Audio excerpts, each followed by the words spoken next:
Hey, I hope everyone's doing okay. I'm going to cover in this video a reference to a recent Joe Rogan show with Bob Lazar, who claimed to have worked here at Area 51 on alternative exotic propulsion technology research.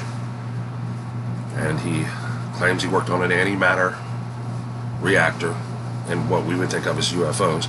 Here's a picture of Bob with it looks like a part of a W-2 from some of his work there, at least. Department of Naval Intelligence.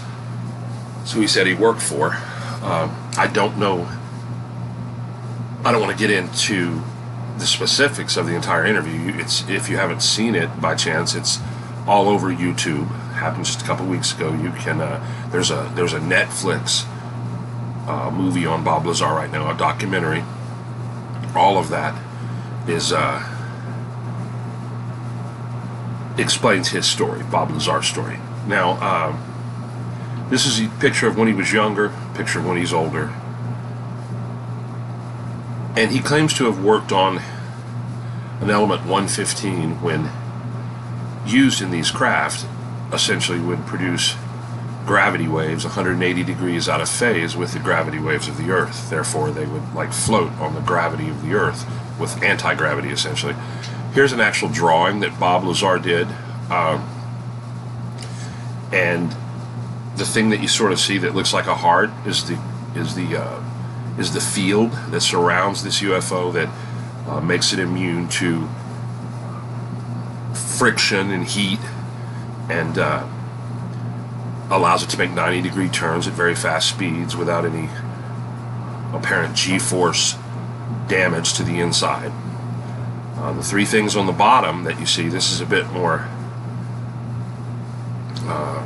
accurate drawing, I presume. The three things on the bottom are the little gravity generators that can be rotated, and if they're all focused on one point and turned on, then essentially it warps space-time, and it brings space-time, the point you want to go to you.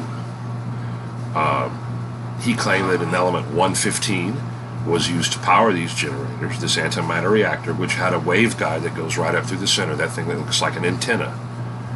Now, I've told you before that Stephen Justice and other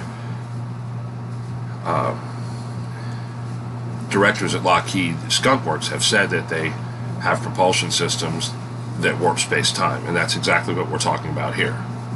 Now, I don't know how truthful Bob Lazar is being about his capacity there at Area 51. I do think he was employed there for sure. He seems to know too much, and too much of what he said has occurred for him not to be employed there. Now, as far as how accurate his statement and story is, I don't know. But one thing he said about this reactor is when you would go to touch it with your hand, it would repel back almost like a magnet. You couldn't touch it, and it wasn't radioactive either. And that it was necessary to power these craft.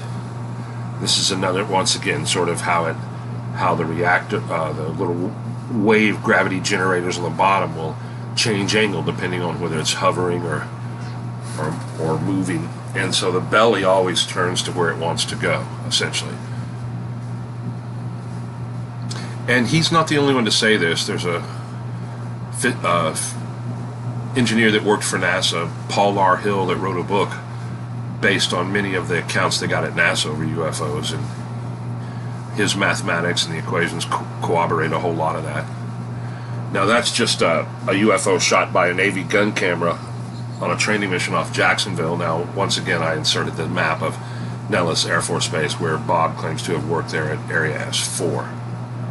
He claims to have seen multiple craft, that they had small seats.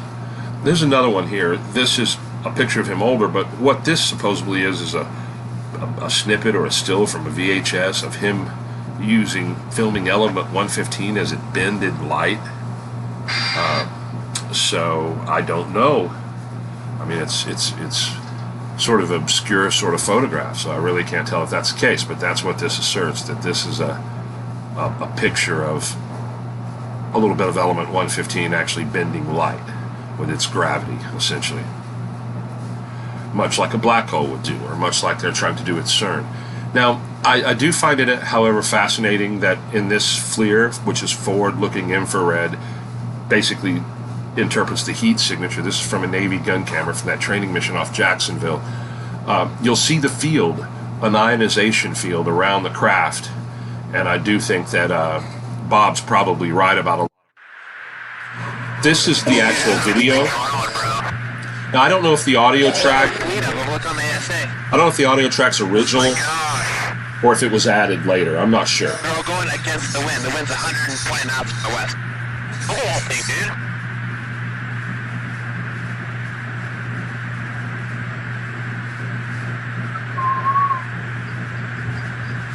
That's not our LNS though, is it? It's not. That is an LNS, dude. Well, if there's like anything, it's rotating. Yeah, as I said, I'm not sure if that's the actual audio track or if that was inserted after, but the film itself is legit. As I said, it was released by the Pentagon, the Navy. Now, if you'll see the sort of field around this one on the left is very similar to the drawing from Bob Lazar. And even in some of the earlier videos of George Adamski, you can see these little gravity generators pulsing in and out. So I do think there's probably something to that.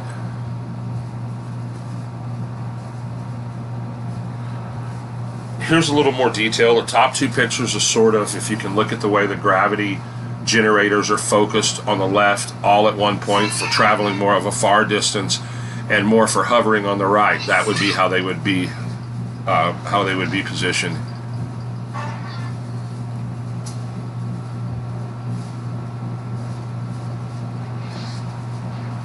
Now, one thing that was interesting is before, when Bob was claiming that these antimatter reactors used element 115, it hadn't been discovered yet. So that was kind of interesting.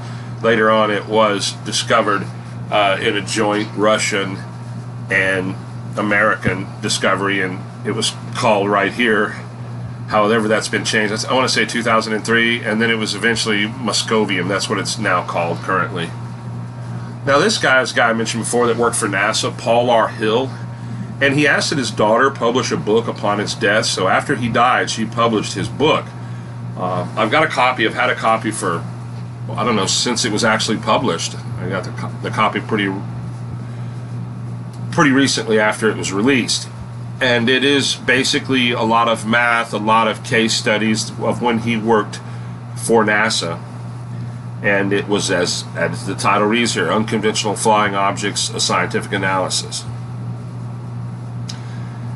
And what he examined and determined and asserted in his books also match up very close with the way Bob Lazar describes these craft, the way they move with their gravity generators, etc.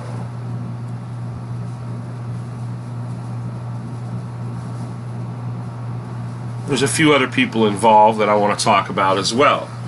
A few other personalities. As I said, Paul R. Hill did work for NASA. The book is fascinating. It's a lot of math, a lot of formulas. But it's interesting that he did have his daughter publish that book after his death, and he did work for NASA for some time. I think this is interesting because Bob Lazar said he worked for the Navy intelligence, and we see Navy now. This is recent. This article is no more than a couple of weeks old from the time of this video. It's been granted a patent on a theoretical aircraft for resembling UFOs. You can freeze this article and read some of these points. This is, I guess, a diagram of one of the patents. So, and as I said, this is recent. This was probably released in mid-June sometime, 2019. As were all these articles. I don't know if this is soft disclosure. Some techs want to find UFO and reverse engineer it for the betterment of mankind. Well, I think that's already been done, the first part. Now, whether it's actually being used for the betterment of mankind, I haven't seen any evidence of that by any means. Colonel Philip Corso says it's been reverse engineered through corporations. And this is a different sighting. This is the Tic Tac UFO. I had the video of that, but I'm not going to put that in. But I'm trying to make the point, the Pentagon actually released these documents. So there's been a lot of what I would consider soft disclosure, at least through 2019. Even President Trump was on the I forget the guy's name, Tucker Carlson, talking about UFOs, you know, and he kind of left it kind of open. Here's Stephen Justice. I've mentioned him before in some of my other videos. He was a director at Lockheed Skunk Works, and he was talking about how the craft propulsion system that they work with bends space-time, can actually warp and bend space-time. And if you can generate gravity, then you can manipulate time. If you have some sort of machine that can generate gravity, you can manipulate time. Now, I threw this other scientist in here. He was an MIT scientist from the 40s. And this is President Trump's uncle, John Trump, who was actually working as an engineer for... and when Nikola Tesla died and all his personal effects and notes were seized, John Trump, Donald Trump's uncle, examined them and apparently determined that there wasn't anything of great value strategically through there. This is my little take on that. The picture of Nikola Tesla with the sort of parody of the hat there. Okay, now the mystery of Nikola Tesla's missing files is something I put most of this article in here so you can freeze it and kind of read it. It's interesting that the description in here, but some of the files after Donald Trump's uncle John Trump intervened, it appears that some of the files never were returned. Now here's another letter document. This is from a scientist from Austin, and he's corresponding with an admiral in the Navy that was director of secret weapons programs in the Navy. And this physicist from Austin, Eric Davis, I believe is his name, mentions in this letter something that I think is very interesting. I'm going to zoom in here, and you can see that it talks here about, they're talking about a Mr. or Dr. Bethwick or a Mr. Beckwith with his planned experiments in LTT, levitation, teleportation, and time travel. And this is going to an admiral in the Navy, as I said, who had a top secret clearance working on Foreign Technology Division weapon systems. Now, this is an article in space.com that talks about Eric Davis with a little quote from him there. In physics, space-time is a mathematical model that combines space and time into a single interwoven continuum throughout the universe. Eric Davis, a physicist who works at the Institute for Advanced Studies at Austin, that's with Hal Puthoff. I know a little bit about those guys. I don't know what their connection to intelligence agencies might be. Anyway, now the Admiral Will Miller that was sending a letter back to Eric Davis, he had taken a post, as I said, as chief of the Naval Research Program. I believe he's retired now, but this is the guy.